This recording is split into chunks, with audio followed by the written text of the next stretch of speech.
three criminals attempt to blackmail Park Moo-jin, a politician of the Korean National Assembly. While the three criminals are relaxing, the sky changes color and wind begins to pick up. In an instance, the three criminals were crushed by supernatural means that flattens the island they are standing on. Jin Mori, a 17-year-old martial artist, is late for the preliminary tournament while chasing a purse thief on a motorbike and catches him by teaming up with 17-year-old swordswoman Yoo Mira and 17-year-old martial artist Han Daewi. At the tournament, it is explained fighters can use any martial art, bare fist or weapons. The fighters are injected with nano machines to monitor their vitals and heal injuries so they can fight harder. The announcer declares the fights will not be paired duels, but a mass brawl. Many fighters are defeated easily, until the moment the commissioners decides to send in convicted criminal Kong Man-sok, a super-strong martial artist who fights only with his feet due to his wrists being handcuffed. He begins to attack the other fighters and easily defeat them. Until Mira step in and attack him, he humiliates Mira by stealing her bakken and taunt her. At this moment Mori was able to sneak behind him and pulled down his pant. Man-sok lift his leg and kick Mori. During this kick Mori was able to move fast enough to avoid injury and even damage one of Man-sok's ankles. Park Moo-jin infiltrates the Pentagon to see the president. It is revealed Mori never got to duel Man-sok and everyone is sitting around getting their injuries treated. The three fighters are shown walking home together and Mori explains he entered the tournament for a rematch with the commissioner who scouted him. Daewi wants money to pay for his friend Woo Sung-tae's medical bills and Mira seeks a suitable husband so she can save her family's sword style by passing it to her children. Mori accidentally drops her bakken into the river so he and Daewi help her find it as it was a gift from her late father. At the next fight Mori, Mira and Daewi make it through their matches. Man-sok fights Go Gamdo with the use of one of his arm. It is shown that Go Gamdo is a Tai Chi user. Man-sok reveals he uses northern-style taekwondo designed for battlefield combat that allows moves such as eye gouging and groin strikes. Man-sok beats Gamdo and demands he beg for mercy. Disgusted, Mori kicks Man-sok to save Gamdo. The commissioners try to intervene to stop Mori from fighting Man-sok but are overwhelmed by Man-sok's rage at being humiliated. Despite this, Mori easily renders Man-sok unconscious, only to find himself restrained by Moo-jin's unexplained powers. Moo-jin orders Mori be punished for interfering in a match. Mori faces disqualification until Moo-jin recognizes Mori's grandfather, Jin Tae-jin. The fight between Ma and Mira start, but during the fight Mira lost her bakken. But Mira reveals her family martial art includes swordless style, which can slice flesh using only fingers. Mori is told he can remain if he beats one of the commissioners, though not the commissioner Mori wants. That night Mori eats a peach Moo-jin gave him and immediately vomits blood as it was not a normal peach. Daewi's friend Sung-tae switches to a more expensive medication so Daewi becomes even more determined. He duels Baek Sung-chul who fights with a baseball bat. Despite painful damage to his organs Daewi destroys his bat and knocks Sung-chul unconscious. Mori awakens and only just makes it to his fight. He is told he will win if he can push the commissioner to the floor. Then when the commissioner mocks him, to the commissioner's surprise Mori easily pushes him down. Mori is amazed his body feels more powerful, but the commissioner is so angry he activates a supernatural power and summons a clown-like spirit to kill Mori, only stopping after being restrained by his fellow commissioners. Moo-jin happily confirms Mori as Tae-jin's tiger cub, and swears to take possession of him.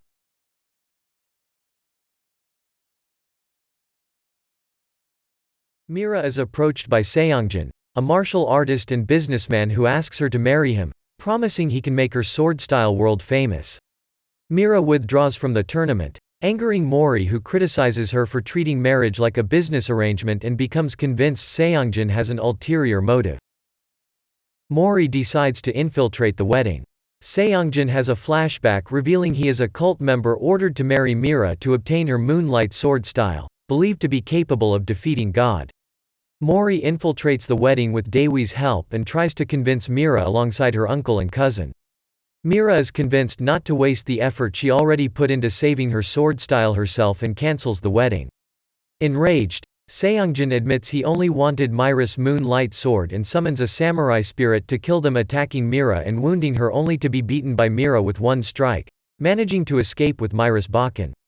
Mira is unconcerned and decides to re-enter the tournament without it.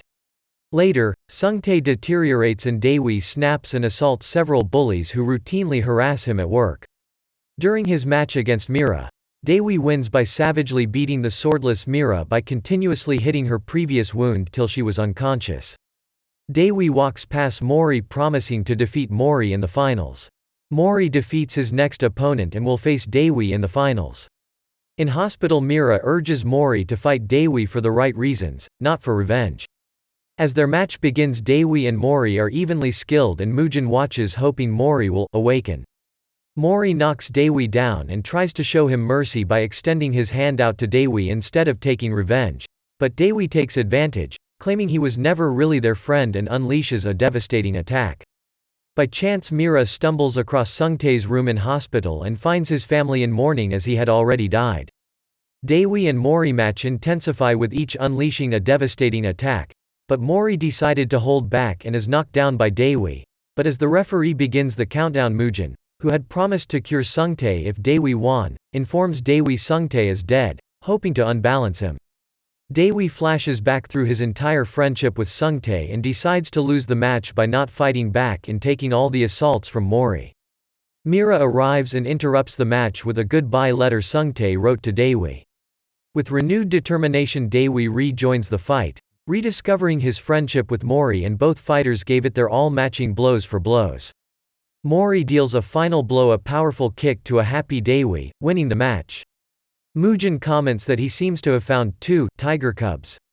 As the three friends leave the ring together, several other fighters watch them with interest. Mori's missing grandfather, Jin Taejin, refuses to join a mysterious cult, so they summon their god to destroy him. Mori is now Seoul's regional champion and can compete in the national tournament with a team of the regional's strongest 3 fighters. Mira defeats her next opponent, making her the 3rd fighter. Mujin and the commissioners looking through resumes of fighters and hopes that one fighter from nationals will awaken as the key. The commissioners worry over a group called Nox interfering, so Mujin summons the 6, including his elderly former instructor, Na Bongchim, who attacks Mujin just to find out it's only a clone. At this moment, Jin is seen standing in front of a big crater that he created with a kick, at which the cult leader summons a giant sword down on Jin. While shopping, Mira meets the tournament's announcer, Sim Bongsa, with his family and realizes Bongsa is actually blind. He advises her to channel her feelings into her sword to find the true strength of Moon Lightstyle, revealing it was Moon Lightstyle that blinded him. As Bongsa leaves, he is approached by a Nox assassin, Priest Drake McDonald. Daewi demands Mujin tell him about the powers behind the tournament, so Mujin tells him about Charyuk, fighters who borrow power from gods, demons, even historical heroes, and Mujin wants to find the strongest. The remaining members of the 6 receive their summons and start to move. Daewi tells Mori and Mira about Charyuk, though this only makes Mori more excited about fighting strong opponents. As the national tournament begins, it is revealed that Drake not only killed Bongsa, but also seemingly Commissioner Q. At nationals, Mori and his friends face the North Chung regional champions. Mori uses Bongchim's acupuncture techniques for strength, but accidentally paralyses himself and loses to Na Gidong. Na Bongchim, the old man who taught Mori acupuncture techniques, was furious. Drake brags to Q about killing Bongsa and his wife and baby. Q, who had a sword embedded in his body, recovers and activates his Charyuk, the scythe-wielding Joker playing card, and cuts Drake's arms off. Daewi faces Jin Pumkwang, an unintelligent but hard-working man who wants to help children who struggle in school. Pumkwang uses his Charyuk, laborer, to summon a giant hammer, but Daewi knocks Pumkwang unconscious. Q cuts off Drake's other arms. Drake recovers by using his Charyuk, caterpillar, to reattach his arms. But before Drake could finish, Q attacks and almost kills Drake, but is stopped by 2 Nox assassins, Priest Saturn and Axley Ivanovich. Commissioner O arrives to assist Q in combat the Nox. As the 2 sides are fight, they bring out their Charyuk. Meanwhile, Mira faces fellow swordswoman Jang Jongmi, a kendo practitioner whom she defeats, winning the match for their team. Outmatched by O and Q, Saturn and Axley flee while Drake sets off an explosion from his own body that destroys the top of the building. Mujin determines that a traitor must have told Nox Q's home address. The severed arm of Jin Taejin is discovered, suggesting he was defeated and captured. The next team matches begin and Jegal Taek starts his match using his Charyuk, Megalodon, to brutally bite and rip his opponent. Daewi intervenes in the match but fails to stop Taek from claiming a sadistically violent victory. The South Jeolla team enter the semifinals after the victory of Park Il-pyo using the ancient martial art Taekian and his Charyuk, Nine Tails Guardian. Mori saw the tiger on Il-pyo's jacket and it is the same as Taejin's military uniform and he became suspicious. Later Mujin shows Mori the scene where his grandfather Jin was attacked at and explained that there are people after Jin and by the look of the blood that he might not survive. Mori replied to Mujin that if he knew his grandfather he would be more worried about the other party. Mori is approached by Il-pyo who explains after his father died and his mother abandoned him Taejin gave him a Taekian training manual written by Il-pyo's deceased grandfather, inspiring him. Taek attempts to assassinate Il-pyo, almost killing Mori, but Il-pyo saves Mori. Daewi and Mira receive anonymous messages informing them it is Mori's birthday and rush to celebrate with him, cheering him up. They decide to win the tournament together then duel each other to decide who is strongest. Mori receives a map and a photograph of Taejin imprisoned, missing his arm but still alive. With Daewi suspended for having interfered in Taek's match they will automatically lose unless Mira and Mori both win, except Mori is missing. Mira begins her duel against Lee Marin who reveals he has Mira's stolen Bakken, explaining he unlocked the full power of Moonlight style where Mira failed and transforms her Bakken into the sword Fengshen. Mira attacks Marin with a wooden sword. Marin counter with the Bakken and shatter Mira wooden sword. The fight continue and the Bakken transformed. Mira retrieves Fengshen, only for it to return to Marin, having recognized him as its true owner. Mori follows the map to Taejin, realizing too late he is a fake which explodes. The bomber, Fei Long, reveals he is killing weaker fighters like Mori to locate the key faster and that he uses the Charyuk doppelganger to create clones. Meanwhile during the fight Marin stabs Mira, declaring her too weak to wield the power to kill God. Mori is overwhelmed by the clones until Long reveals Marin and his team are dead and replaced by Nox cultists disguised using doppelganger. Mira refuses to give up and has a flash of divine inspiration, granting her the Charyuk Lu Bu Fengshen and true ownership of the Fengshen sword. Marin attempts to use his Charyuk, Kraken, but is defeated. Mori suddenly appears and faces the second Nox imposter, with flashbacks suggesting he killed Long to avenge the real Marin. He then defeat the second Nox imposters with a series of kicks. Bongchim admits Mori has grown from Taejin's tiger cub into a true tiger. Long is revealed to be alive, until Taek arrives, having gotten all the information he needed from Long. He then murders Long, declaring he will claim the key. Mujin tells Mori he is too weak to help Taejin, but if he wins the tournament he will give him some valuable information. Meanwhile Daewi is fighting against Park Sunga. Daewi wins his semifinal match against Il-pyo's teammate Park Sunga. Mujin confronts Sang Mandiok, a high-ranking Nox cultist, who infiltrated the arena, only for Mandiok to summon his god. Mori struggles against Il-pyo, who points out his every weakness, only for Mori to begin overcoming his weaknesses by copying the fighting styles of both Mira and Daewi. One of the six, Seo Hanryang, attacks the god with his 108 national treasure weapons to protect the arena. After a lengthy battle the god is defeated and the arena saved. Meanwhile Mori and Il-pyo fought each other with all their strength, but Mori defeats Il-pyo, who remembers the promise he made to Taejin that he would help Mori grow as a fighter if he ever had the chance. Il-pyo suddenly receives divine inspiration from his Charyuk, Nine Tails Guardian, and awakens a new power. Mandiok happily declares the key has finally awoken. Thousands of years ago the nine-tailed guardian was betrayed by God and, after destroying half of heaven, fled to earth and swore revenge. The fight between Mori and Il-pyo rages on. The two fighters exchange fists. The whole ring is engulfed with fire from the nine-tail. At this moment we get a glimpse into Mori's past and see a figure holding a staff standing in front of many giant figures. To everyone's surprise Mori was able to dispel the cyclone of fire around the ring. The ring is covered in fog and Mori is extruding what seems to be lightning around him. Il-pyo looks at Mori in disbelief, trying to figure out what kind of power Mori possess. Seeing Mori reach out his hand Il-pyo initiate his attack sending a barrage of firefox at Mori.